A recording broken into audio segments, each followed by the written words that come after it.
Don't settle for anything less than you can be. Make your life a masterpiece. This is a series about how Sigmund Freud's ideas about the unconscious mind have been used by those in power to control the masses in an age of democracy. Last week's episode showed how Freud's ideas spread throughout America in the 1950s. They were promoted by his daughter Anna and by Freud's nephew, Edward Bernays, who invented public relations. He brought Freud's theories into the heart of advertising and marketing. A man like you, I mean, with a car like this. What they both believed was that underneath all human beings was a hidden, irrational self, which needed to be controlled, both for the good of individuals and the stability of society. But the Freuds were about to be toppled from power by opponents who said they were wrong about human nature. The inner self did not need to be repressed and controlled. It should be encouraged to express itself.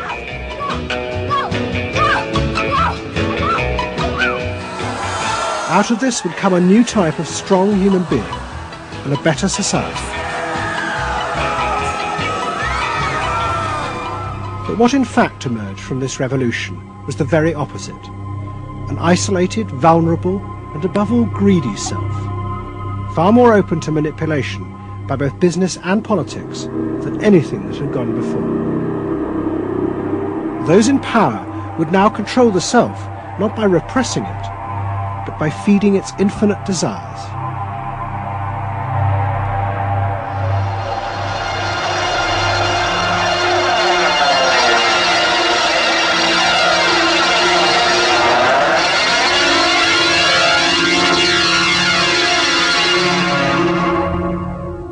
What goes on here is the liberation of feeling. In other words, feelings, not just memories, that have been suppressed. For example, screaming, crying, anger. You get a person who's really angry, and they're going to let it out. No! No! I could kill you! I'm an old man, listen, I can't get all the strength into this that young people would get if they had those feelings. That wasn't bad. In the 1950s, a small group of renegade psychoanalysts began a new form of therapy.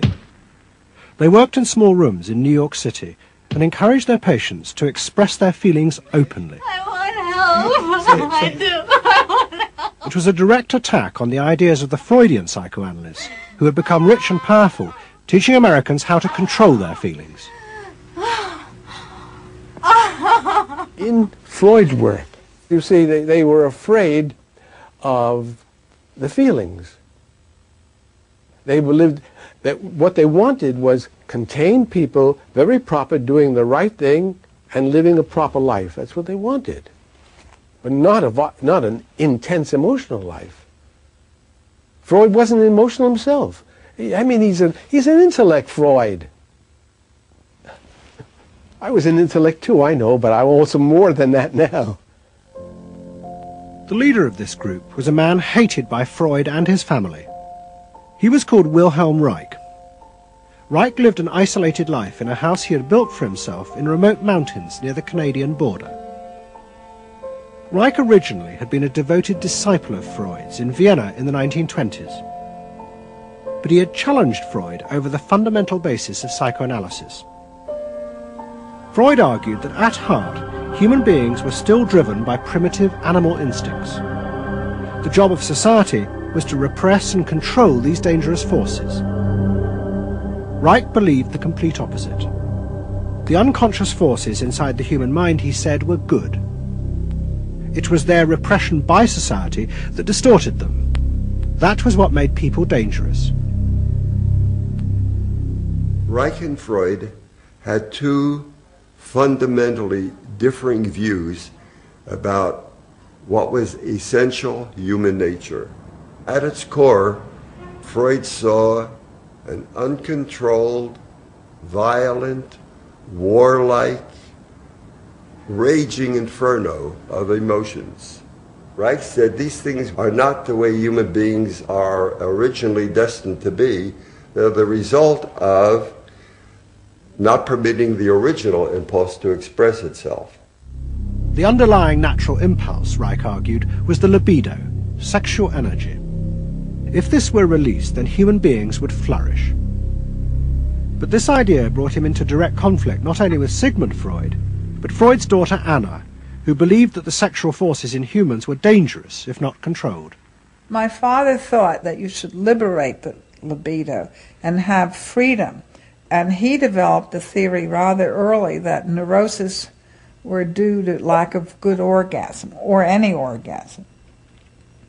And that was, Anna Freud, you know, was a virgin. I mean, this is very important because she never had a sexual relation with a man. And here was this man preaching that the way to health was through orgasm. And here was this woman who had been analyzed by her father because she was masturbating.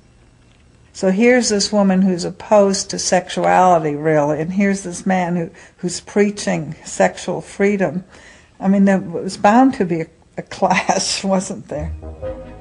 The conflict came to a head at a conference in 1934 in Switzerland.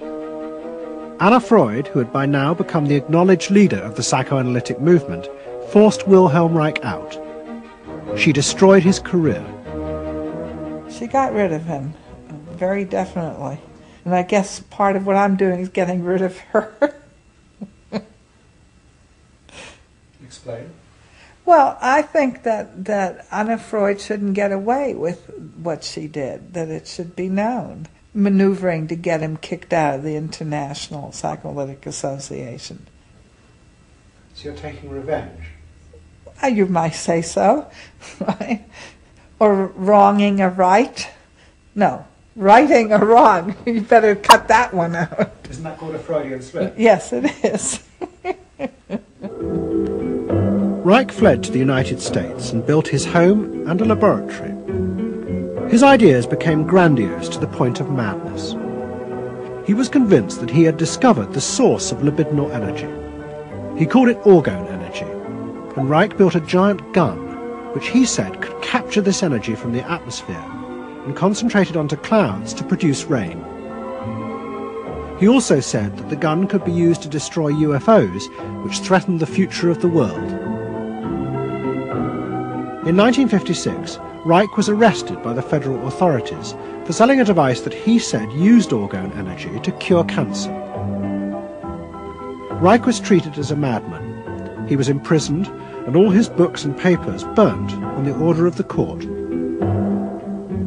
A year later, Reich died in prison. To the Freudians, it seemed as if their main threat had been removed forever. But they were wrong. What the Freudians didn't realize was that their influence in American society was also about to be challenged, and in a way that would lead not only to their decline, but to the dramatic resurgence of Reich's ideas in America and throughout the capitalist world.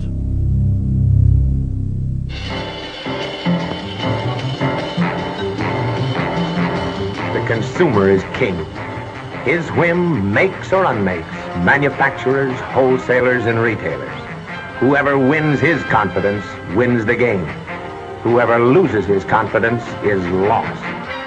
By the late 50s, psychoanalysis had become deeply involved in driving consumerism in America. Most advertising companies employed psychoanalysts, and as last week's episode showed, they had created new ways to understand consumers' motives, above all with the focus group, in which consumers free associated their feelings about products. Out of this came new ways to market products by appealing to the hidden, unconscious desires of the consumer. Neutral stimulus, memorability, sheer deception, tilt away steering wheel, a dream thing, the mistress. Something intimate is going on. But in the early 60s, a new generation emerged who attacked this. They accused American business of using psychological techniques to manipulate people's feelings and turn them into ideal consumers.